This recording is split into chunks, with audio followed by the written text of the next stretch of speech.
I'm Scout Buxall, 23, and I'm from Melbourne. And I found my way into comedy. I sort of did a bit of student theatre, and then I did a bit of improv, and then through that I saw a couple of comedy shows and I was like, yeah, that's what I want to do. One of the best gigs I've done was a guest spot on Geraldine Hickey's show this year.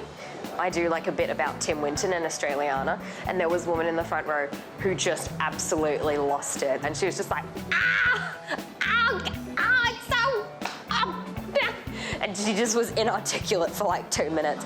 I'm feeling nervous before the show. I'm feeling a bit sick, so I'm just trying to like adrenaline my way through. From Melbourne, it's Scout Buxall! Hi guys. I'm a big fan of Australiana. I particularly like a little author called Tim Winton. Most folks don't know Tim Winton's actually got a little bro called Kim Winton. He's written some of his own stuff.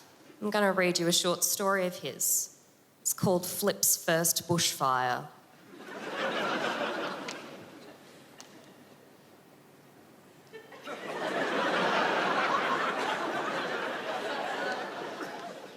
Can't, Flip, can't, said Brett. I stood rooted to the spot on the jetty. I was still afraid of the water, ever since a rip took Blue, our old Kelpie sheepdog. Poor bugger was blind in one eye, so all he could do was swim in circles as if he was rounding up the seagulls. What's keeping you, Flip? Cried Brett, as I gripped the beach cricket bat that Brett had hewn from a nearby scribbly gum. I was reminded of the last day of school that year when Sarah Dawes let me cup her left breast behind the cricket shed. That's how I got the nickname Kappa. Thwack. Hey, that hurt, Brett, I said. Well, put your bat up then, Flip, smirked Brett. Stop it, I muttered. You're not my real dad and you never will be. I made a mad dash for the scrub, Brett's cry fading into the horizon. Turn back, Flip, turn back. I grabbed a piece of flint out of my pocket. It was all I had left of my real dad. I struck it against the sheer rock face. Nothing. Nothing. Then something. I roasted up half a packet of Ovaltinis I had in my old Rip Curl board shorts. That made for a good bit of tucker. And that was the day I lit my first bushfire.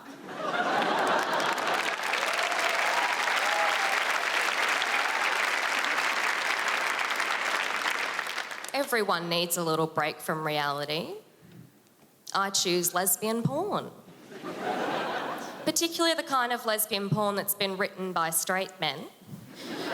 Because there's nothing so satisfying as seeing two women share a really honest, sensual experience on screen. It goes a little something like this. Oh, yeah. Oh, yeah? Oh, yeah, so good, don't stop. Oh, yeah. Oh, yeah, oh, yeah, oh, yeah, oh, my God. Oh, it's so good. Oh, stick it in my ass.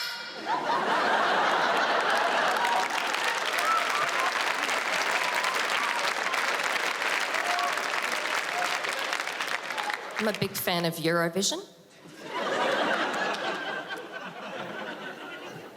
Particularly a big fan of late 80s, early 90s Eurovision.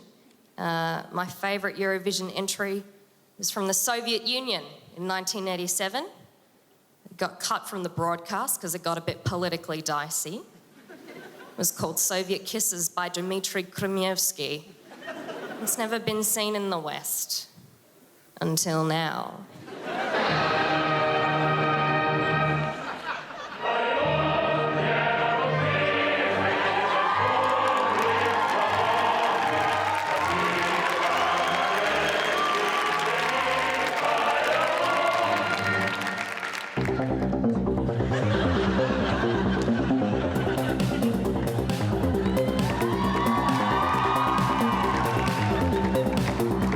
Soviet kisses,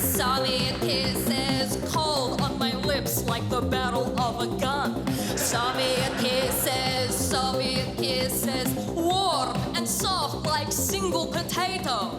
Soviet kisses, sweet on my tongue like the milk substitute. Soviet kisses, hard like the winters of my childhood.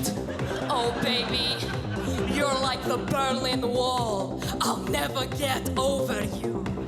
Soviet kisses, reliable like rigged elections. Soviet kisses, close to my heart like party leader.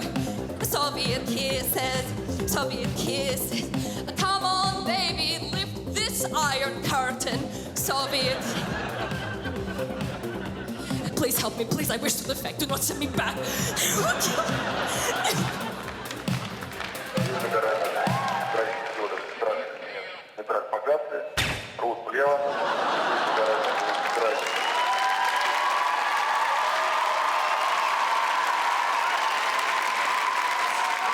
Scout Botzel, ladies and gentlemen. Oh, that was so good. Fuck, that was so much fun. My voice is wrecked. Oh man, oh, it was so good. There were so many people. That was so cooked.